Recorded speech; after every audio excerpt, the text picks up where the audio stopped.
Sektori kriminalistikës që ndodhet brenda Gardës së Republikës është përfshirë nga zjarri. Ngjarja ka ndodhur në orët e para të mëngjesit të shenjtes. Për të hetuar shkaqet e tij është ngritur një grup hetimor i përbërë nga efektiv të policisë gjyqësore, specialistë të hetimit të krimit, ekspertë të OSHE-s dhe shërbimit zjarfikës. Uniformat blu thonë se ai synon të saktësojnë nëse zjarri është shkaktuar nga një masë elektrike apo bëhet fjalë për zjarrvënie të qëllimshme. Gjithashtu, grupi hetimor do të konstatojë edhe nëse ka dëmtime të bazës materiale në këtë sektor.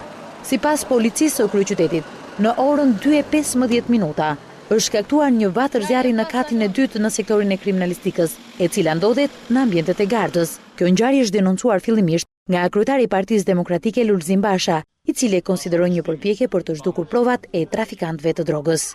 Zjarri në laboratorin shkencor të policisë. Raportohet nga oficerë të policisë se zjarri është i qëllimshëm dhe ka patur objektiv shkatërimin e provave në lidhje me drogën e konfiskuar në disa operacione të fundit, po bëhen përpjekje për ta fshehur këtë akt kriminal.